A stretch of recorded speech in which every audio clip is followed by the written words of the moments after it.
Joining me in studio, I have our international affairs correspondent, Bianca Zanini. Also, Rebecca Bornstein. Rebecca is a researcher at the Mitvim Institute, follows the Iran nuclear deal closely. I want to ask, Pompeo is about to be confirmed as Secretary of State. He opposes the Iran nuclear deal. And before leaving Washington, Emmanuel Macron, the French president, told reporters, look, I do ultimately expect that Trump will pull out come mid-May. If that happens, if this deal, America withdraws, what will Iran do? They promised consequences. What does that mean?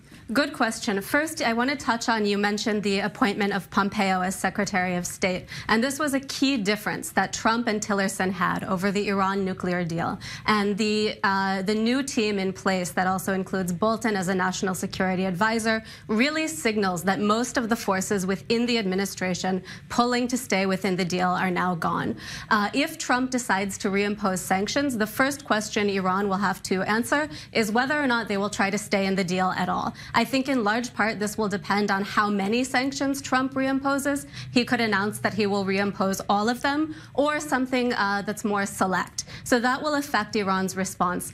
If Iran pulls out of the deal, which Zarif said that he would and that Iran would do today, then the U.S. faces a situation where all of the sunset provisions that the administration has been worrying about expiring in the mid-2020s could potentially expire immediately. So Iran could rapidly build a nuclear weapon, but would they? Would they want to do that and face the consequences from that?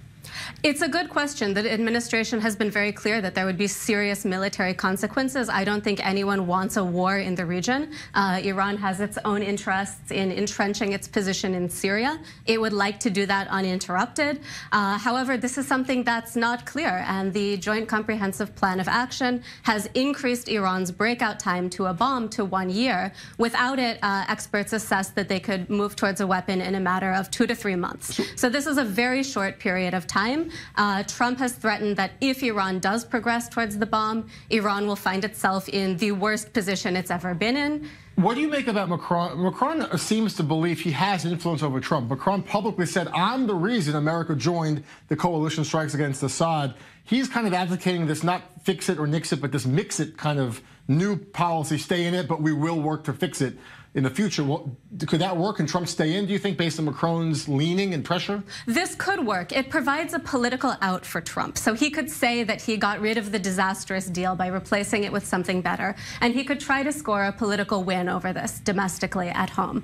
There is potential. However, Macron went into the new series of meetings with Trump quite optimistic. It seems he is no longer quite so optimistic and now predicts that Trump will leave. So a lot of diplomatic pressure was riding on Macron as the de facto leader of the E3, the European signatories to the JCPOA, and it seems that his trip has not been the success that many had hoped. We'll see what happens come mid-May.